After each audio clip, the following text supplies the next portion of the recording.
Oye, Daniel, ¿primera vez en televisión? ¿O tú me habías contado que habías estado en otros programas de radio, televisión, cierto? Bueno, conversaciones, entrevistas, cantando, interpretando, varias veces ya. Así que nuevamente muy agradecido de poder estar en un programa nuevo. Oye, siento. Oye, Daniel, esta es una conversación súper suelta. ¿Ya? Si quieres decir lo que quieras decir, no hay ningún problema. Oye, yo siempre he tenido esta duda, porque, bueno, lo estábamos conversando ahí fuera de pantalla. Ser tenor en este país es complicado, ¿no? La verdad de las cosas es que la gente no está muy familiarizada con el género. Ya. Eso es lo que ocurre. Entonces, escuchar a un cantante lírico es poco común. O sea, estamos hablando del grueso de la gente. Hay un grupo denominado por este resto de la gente como la élite que pareciera ser que históricamente ha tenido mayor acceso a esto, ¿ya? Tenemos un solo teatro en Chile, que es el Teatro Municipal de Santiago, que tiene una temporada constante y estable y que últimamente se ha visto un poquito interrumpida por estallido social, pandemia, pues pandemia recién está abriendo las puertas. Entonces el acceso a la gente a este género, salvo en algunas regiones excepcionalmente que una vez al año se muestra, como se dice, para el público es bastante complicado, digamos, justamente por la difusión, porque la música clásica, la ópera, el cantante lírico en general es poco conocido, no está dentro de la cultura propia del chileno. Claro. Sí, bueno, uno cuando habla de música clásica, ¿cierto? Las referencias siempre son las mismas, ¿no? Mozart, música, ¿cierto? Oye, colocar música clásica, oye, el tipo culto, ¿no? Sí te dicen, Claro. pero finalmente la ópera también pertenece a esta área de lo clásico, ¿no? Y conversábamos también que finalmente es como una multimedia, porque tiene de todo, ¿no? Claro, lo que pasa es que la ópera es justamente el género de la música clásica más completo, porque reúne varias disciplinas. Reúne la música sinfónica y por eso tenemos un foso con una gran orquesta, reúne todo lo que es la parte visual, ¿ya? Escenografía, un coro, solistas, la voz cantada, digamos, a través de esta forma de impostación diferente. Entonces todo eso se unifica y genera o forma el género de la ópera. Oye, puede ser también a lo mejor un poco prejuicio, porque uno dice, me ha pasado, ¿no? Dice, vamos a la ópera. Oye, pero la ópera siempre es una tragedia, pero permanente, ¿sí o no? Depende del género. Por ejemplo, tenemos distintos tipos de ópera. Está la ópera barroca, que tiene una forma y un estilo definido. Está la ópera cómica o la ópera bufa. Por ejemplo, ahí tenemos a Mozart, que normalmente son Claro. óperas que divierten a la gente, ¿eh? Porque parten con una historia que es un poco intrigante, donde como justamente hay personajes que son más chistosos, ¿ah? Y siempre tiene un final como más feliz, más alegre. Y luego tenemos en el verismo, que es un género ya que se ve más adelante, en el romanticismo, donde la ópera ya se transforma en una verdadera tragedia, ¿ya? Donde parte con una historia de amor generalmente, que termina en suicidios, muertes, asesinatos, femicidios y todo lo que hoy día está tan cuestionado, de Y hecho. todo lo que le gusta a la gente de repente, informarse sobre eso llama Claro. mucho la atención, ¿no? Oye, Daniel, yo te quería dar la bienvenida a este programa, ¿cierto? Que sin duda es un programa que ya llevamos, tiene una cierta tradición, ¿no? Arte y Parte en su ya cuarta temporada, transmitido por las pantallas de UCB Televisión, ¿cierto? Señal de cable. Y ahí nos encuentra siempre en la bandeja, así que te doy la cordial bienvenida, digamos. Siempre nosotros tenemos gente invitada que tiene que ver con el área cultural, ¿ya? Y por eso obviamente te invitamos, porque como te decía, esa curiosidad, digamos, de decir yo trabajo cantando, ¿cierto? Y más aún tenor, ¿no? Pero tú también tienes un periplo por ahí en estudios de música, ya podríamos decir, no de manera profesional, pero sí de manera académica, podríamos decir. Claro, por supuesto. Hiciste un periodo por la Universidad Católica. Claro, bueno, yo estudié varios años guitarra clásica Ya. en el Conservatorio de Viña del Mar Isidor Handler, que está aquí cerca, está acá al lado, de hecho. ¿Al lado? Sí, está al lado. Tuve dos muy buenos profesores, don Guillermo Nuri y don Antonio Río Seco, que este segundo fue con el que pasé más años estudiando la guitarra. Todavía está director, parece, ¿no? Sí, es actual director del Conservatorio de Viña del Mar, ¿ya? Gran transcriptor y guitarrista y muy buen profesor. Después seguí en la Universidad Católica, ¿ya? Entré a la carrera de licenciatura y posteriormente seguí en la Universidad de Chile. Lamentablemente por una lesión en la mano izquierda no pude continuar, pero paralelo a eso ya estaba en el canto lírico estudiando con un gran maestro de canto, don Carlos Beltrami Coulthard, que en paz descanse, que fue el que me inició en este camino del canto y gracias, digamos, al ánimo que me dio, a las fuerzas que me infundió, finalmente decidí vincularme por el tema del canto lírico. Y yo no tenía idea que a eso de los 25 años, cuando ya se supone que un alumno está formado, tener que comenzar algo nuevo, al mismo tiempo tenía las habilidades, tenía las competencias. Y eso me abrió las puertas en muchas partes muy rápidamente. Claro. Eso es un asunto también, eso como que es como, a mí me pasa con las matemáticas, dicen, no, si las matemáticas son fáciles de aprender, pero yo creo que uno nace con el don o no lo tienes, ¿no? Y en el canto, digamos, sobre todo en el canto clásico, digamos, la lírica, el tenor, ¿cierto? Hay que nacer con ciertas condiciones o ciertas aptitudes, ¿no? Sin es duda. imposible, ¿no? Hay un dicho que siempre se menciona que es 90% trabajo y 10% Claro. talento. Yo honestamente, en el área de la música, no me atrevería a restarle tanto mérito al talento. Tiene que haber talento y tiene que haber un talento natural. Y a veces el factor genético pesa bastante. En mi caso personal, mi abuelo materno, descendiente de alemanes, él era cantante de ópera. Ya. Y supe que él, digamos... Tercera generación. Tercera generación. Que él cantó en todas partes, en Sudamérica, fue pareja artística de Libertad Lamarque en algún momento, ok. entonces tenía digamos, un pedigrí en ese sentido. Yo me vine a enterar ya un poco más grande, que sabía que él cantaba y toda mi familia de parte materna tiene habilidades con la música, entonces justamente hay un factor genético que pesa, que uno hereda. Y de esa heredad uno ve si se decide finalmente en desarrollar el talento o no. El tema del instrumento musical de la guitarra también, yo era bastante aventajado, tenía mucha habilidad. Lamentablemente, como te decía, esta lesión me mató esa carrera.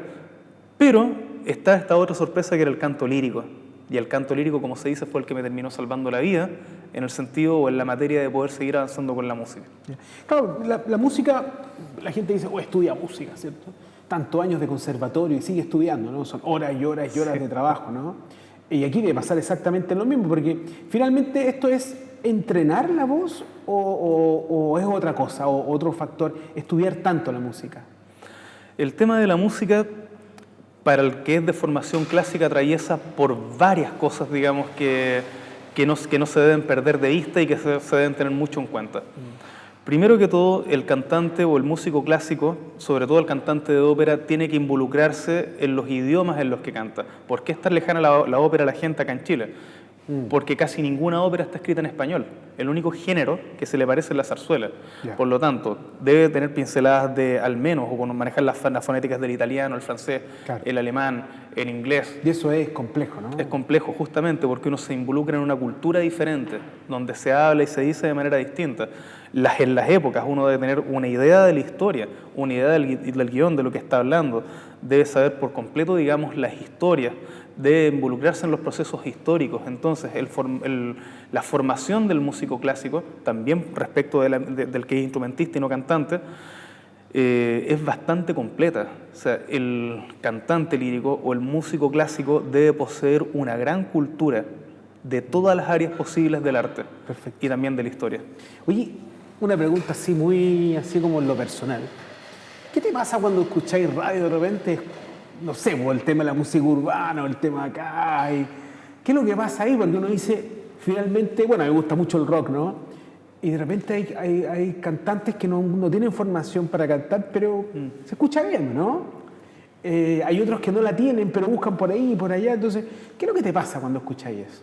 A ver, hablemos del género. Formación clásica, del género. Yo, aparte, digamos, de ser músico, de formación y todo eso, también años que ya llevo siendo formador, siendo profesor. Y cuando empecé a clases de canto, me llegaban cantantes que, hasta reggaetoneros, como dicen. Yeah. Cantantes que hacen cumbia, otros que hacen boleros, otros que hacen el hip hop, que también estuvo bien de moda años atrás. Y ahora tenemos el asunto del reggaetón y el género urbano. Todo depende de los contextos. Yo soy respetuoso de toda la música que tenga al menos una línea melódica, que sea bonita, y algún ritmo definido. El problema que a mí me hace ruido, o que me choca justamente de estos géneros, es el mensaje de las canciones, es el contenido. La carne. Ahí justamente, cuando ya hablamos de una tradición, urbana, porque eso viene de ahí, por eso se llama género urbano, porque habla efectivamente de lo que la gente en su contexto social vive. ¿Y qué vive el contexto social de los barrios, digamos, complejos, como era antiguamente en el Bronx, en Estados Unidos, claro, donde estaban los hip hoperos? ¿Qué es lo que viven los jóvenes hoy en día en los barrios? Sobre todo los de mayor, digamos, emergencia social, por así decirlo, o sensibilidad social, drogadicción, narcotráfico, claro, bueno, la misoginia en el fondo, ¿no? Y efectivamente lo que ellos justamente hacen es sus letras y su contexto transformarlo en una cultura y lo llevan a través, digamos, de este género.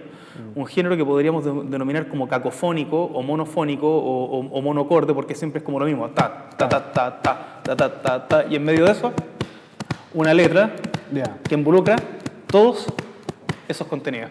¿Y el autotune? Y el autotune, por supuesto, porque eso te arregla la voz, suenan afinaditos, porque si lo escuchamos en vivo sabemos que el resultado no es ese, o sea, pero lo que mantiene vivo el género es justamente el contenido que impacta a la sociedad. Claro. Y vemos a una juventud que se impacta con todo esto porque le hace seductora. En México, por ejemplo, el narco, como le llamamos, la narcomúsica. Los narcocorridos. Los narcocorridos, justamente. Ahí tenemos hay un grupo que se llama Barrio Humilde o Rancho Humilde, que su música es mucho más elaborada, pero habla justamente de la cultura narco. Y salen vestidos con autos blindados, donde ya hay una sofisticación mayor, digamos, y una cultura mucho más antigua de lo que es el narco y cómo ellos relacionan la música con sus historias de vida. Entonces todo creo que obedece un contexto. El asunto para mí está en los contenidos que pueden ser chocantes y que pueden inducir a la juventud a cosas que nosotros lamentablemente, digamos, tenemos que ver como episodios en el tiempo que son bastante tristes para la realidad nacional, para el país. Eso te lo preguntaba porque yo en un momento escuché, hay un grupo, yo estaba en octavo básico, primero medio, o sea, en la antípoda para atrás. ¿Sí? Y escuchaba un grupo que se llama Mercyful Fate, me acuerdo de un cantante que tenía que se llamaba King, que todavía canta, que se llama King Diamond. Y me acuerdo que en una entrevista a un músico le preguntaban sobre la opinión sobre los grupos musicales. Y él decía que claro, que el rock y todo, pero le daba mucha pena que un tipo como King Diamond, por ejemplo, que tenía un tono que podía hacer varios tipos de voces, subía y bajaba, estuviera cantando ese tipo de música.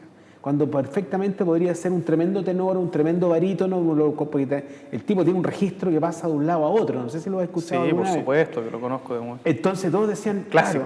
Claro, pero bueno, son opciones de vida, ¿no? Ahí tenemos varios casos. Por ejemplo, tenemos a Michael Bolton, que es tremendo cantante. De hecho, él canta arias de ópera en su estilo popular. Cantó con Pavarotti en France y, digamos, muchos otros que se le unieron.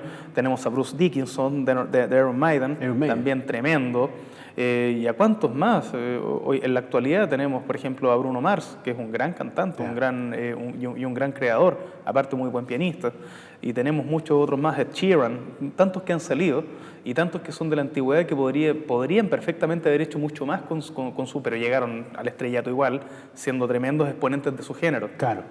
La música popular, ¿no? De alguna manera. Bueno, Freddie Mercury, que terminó cantando con Montserrat Caballé también. Ahí hicieron el Barcelona para los Juegos Olímpicos de Barcelona, año 92. Las voces. Y que son tremendas voces. Sí, pues, eso es un tema, las voces, porque bueno, uno de repente escucha música en español, ¿no? Y te encuentras con que habían tremendas voces, ¿no? Rocío Dúrcal, ¿cierto?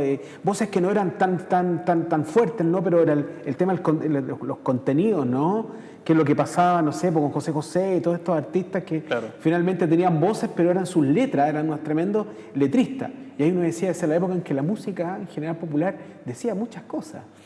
Claro, lo que pasa es que también en la época, años 60, años 70, y yo diría que también gran parte de los años 80, el contenido romántico de las letras era bastante profundo, y ahí tenemos grandes exponentes, digamos, en Latinoamérica.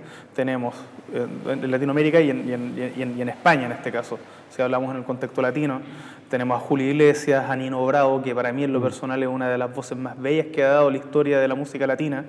Tenemos posteriormente a Luis Miguel y así sucesivamente. Un poco antes tenemos aquí al gran maestro de los boleros, que quizás no era una gran voz, Armando Manzanero, pero era un gran, digamos, compositor. Claro, sus letras que son de una tremenda profundidad, y todo ese material después Luis Miguel lo toma y lo masifica a través de su estilo. ¿Qué es para ti una buena voz? Una buena voz, para mí, compromete primero una naturaleza. Y esa naturaleza tiene que ver con lo que uno identifica como bello. Por ejemplo, la belleza o la estética de una voz. ¿Qué es una belleza? ¿Qué es una estética vocal? Cuando hablamos del gusto nos metemos en un tema tan francés, el buen gusto. Claro. ¿Ya? Tiene que ser un hermoso timbre. Por ejemplo, ¿quién podría decir que Pavarotti no tenía un hermoso timbre de cantante lírico? ¿Por qué? Porque llega a todas las masas y los impacta por igual. O que Plácido Domingo no tenga un bello timbre vocal, que impacte y que uno lo escuche. Primeramente, tiene que haber esa naturaleza que llega, que impacta, por su timbre, por su calidad, por su calidez, por su redondez. Y ahí nos metemos en un plano súper subjetivo. ¿Quién podría decir, si hablamos de bella voz, es que Nino Bravo, que no es una bella voz que no impacta? Justamente, la gente se pregunta qué es lo que tiene este cantante, qué es lo que lo hace, digamos, proyectar esto y generar esta emoción a través de su voz. Justamente porque reúne elementos que son agradables al oído, ya sea por su calidad tímbrica, por su calidez y por su forma de la entrega del discurso musical. Es una persona que canta con fluidez, con naturalidad. Entonces primero se sujeta a la naturalidad, a la forma de expresar esa naturalidad y luego al trabajo, que es el tercer elemento, que es el pulimiento técnico. Entonces todos esos elementos, digamos, hacen o forman a un buen cantante. Tú tienes un proyecto bien particular que estuve leyendo ahí, Sí. ¿no? Con los hermanos Carrera. ¿Me puedes contar sobre eso? Bueno, Los Hermanos Carrera es una de las primeras grandes creaciones que ha llegado, digamos, a mis manos. Nos acompaña aquí el productor ejecutivo, don Nicolás Torres, que está ahí sentado, que me dio esta gran idea. Nosotros, después del estallido social y post pandemia, entramos en un periodo muy profundo de reflexión, Claro. de acuerdo Social. sobre todo desde la perspectiva social, de por qué nos pasó todo esto. Y si vamos un poco más de 200 años atrás en la historia, 1812. 1811 específicamente, claro, 11, es que un grupo de jóvenes pertenecientes a una familia aristocrática ya había vivido un proceso muy similar buscando cambios radicales para el país.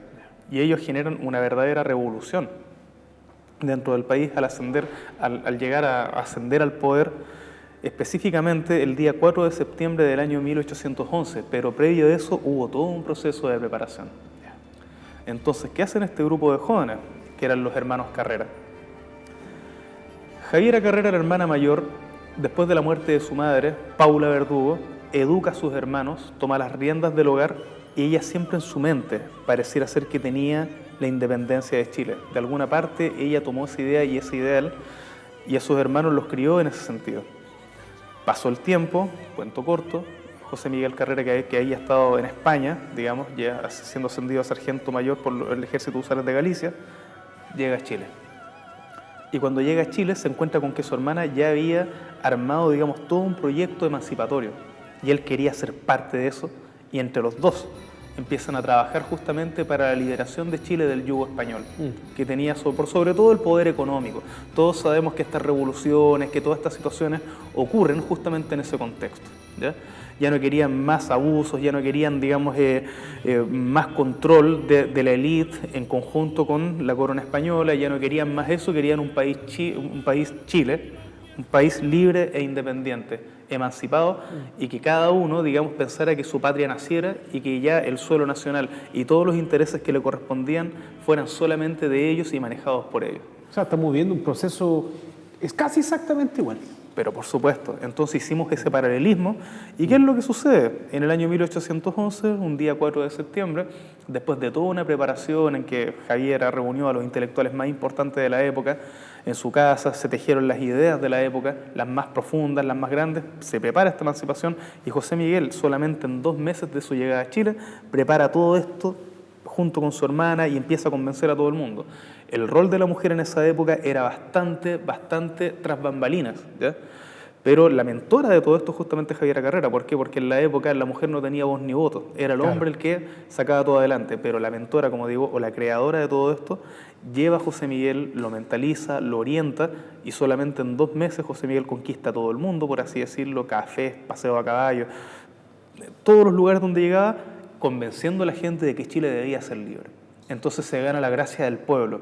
Y el día 4 de septiembre del año 1811 asciende al poder militar, siendo el primer comandante en jefe, ¿ya?, del ejército. Y luego el 15 de noviembre se toma el poder político. Él quería más, que quería llegar más allá para poder, digamos, de alguna manera ya dar un bloqueo definitivo a las élites que tenían el poder económico de Chile y poder empezar a abrir todo esto. ¿Ya? Oye, y esta historia se transforma finalmente en una puesta en escena por parte tuya, con el productor, obviamente. Efectivamente. Toda esta historia, contarla y compilarla en una ópera, ¿no? Exactamente. Le podemos llamar ópera, le podemos llamar musical, le podemos poner tantos nombres a esto, ¿ya? Pero finalmente es un musical dramático o es un ¿cómo lo podemos? Un musical histórico, ¿ya? Un musical histórico que contiene los elementos de la ópera, pero no es necesariamente una ópera, que contiene los elementos de la música criolla, pero no es música criolla tampoco, que contiene elementos de Broadway y de la música sinfónica, pero tampoco es un musical Broadway, ni una ópera, ni una sinfonía, sino que es un sinnúmero de estilos, en este caso 4 estilos, más que un sinnúmero, 4 estilos que se fusionan y que crean todo esto, se crean todo este ambiente. ¿Y esto dónde se está presentando? Nosotros lo estrenamos recientemente, hace un poco más de un mes, en la Universidad Central, el 23 de marzo. ¿Ya? Y ahí mostramos toda la vida y obra de los hermanos Carrera, que es realmente fascinante. La historia de nuestro país tiene un contenido riquísimo, riquísimo, y nosotros no tuvimos que inventar nada. La historia tenía tanto que estábamos seleccionando, nos quedamos con esto y esto lo excluimos, pero es que esto es tan bueno. No, y ahí se nos... No exento es que increíble los procesos chilenos de la historia. No está ajeno a un montón de cosas que uno ni siquiera se puede imaginar, ¿no? A circunstancias, pelambres, cagüines para allá, para acá, pero... Mira, me voy a tomar de tus palabras, justamente. ¿Qué es lo que sucede en ese periodo? ¿Ya? Como bien lo relatan en la época, ¿cómo se llama? En la época justamente del año 1811, 1810-11, corrían las falsas noticias, corrían las fake news que le llamaban. Un bando se pasaba para el otro, se van exactamente igual a lo que está pasando hoy día. ¿Qué es lo que hacen los hermanos Carrera? Los hermanos Carrera crean el Instituto Nacional, crean la Biblioteca Nacional, crean colegios para que niños y niñas se educaran por igual.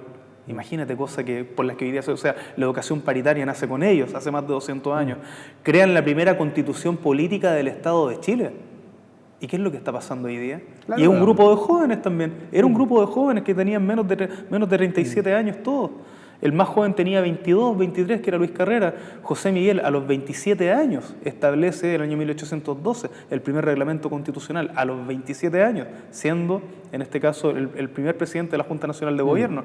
Y así sucesivamente. Crean el 18 de junio del año 1813 la primera ley de libertad de prensa. Y la consigna que lleva José Miguel Carrera, que es tan actual, decía: mejores son nuestras mujeres que nuestros hombres para la revolución. O sea, el pensamiento feminista lo tenía José Miguel Carrera hace más de 200 años. Y ellos son los que le dan la emancipación a Chile. Está conduciendo al pueblo, al cuadro de la Croix. No sé por qué me vino a la cabeza esa frase, ¿no? Claro. Sí, la historia chilena está llena de estos vericuetos increíbles. Y hasta hace poco tiempo, yo creo que hace muy poco tiempo se tomó en consideración empezar a leer nuestra historia, porque antes no la consideraban, no era muy leída, pero aparecía una cantidad de autores, digamos, bien o mal, como uno quiera entenderlo, con más academia o menos academia, que pusieron arriba de la mesa el tema de la historicidad chilena. Pero claro, justamente porque la historia chilena a nosotros nos retrata en cuerpo y alma, perdón. ¿Qué es lo que sucede? Los hermanos Carreros hacen nacer lo que es la idiosincrasia chilena, ¿ya? Nuestra identidad. Y nosotros creemos que nuestra identidad siempre atraviesa por ciclos. Y son ciclos. Nosotros vivimos una identidad cíclica. Hace más de 200 años ya se había vivido esto. De hecho, si nos sorprendemos, el primer escudo de armas tienen un hombre y una mujer mapuche a cada lado. O sea, fueron los primeros que vindicaron a los pueblos araucanos como los primeros, en este caso, luchadores por la libertad contra el yugo español. Hoy en día, digamos, las consignas de lucha y la batalla cultural tienen que ver con otras cosas. Sin embargo, los contenidos siguen siendo los mismos caballitos de batalla que hace más de 200 años ya se tenían en el país y también en un grupo de jóvenes.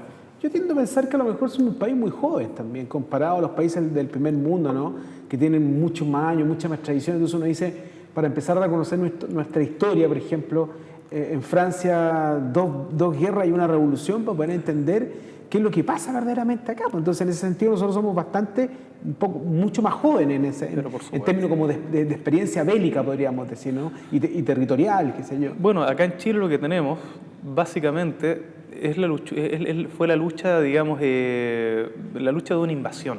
Claro. Primero los araucanos, imagínate, que 30.000 españoles murieron desde el Biobío hacia el norte y otros 30.000 más murieron entre el Biobío y Puerto Montt. ¿Ya?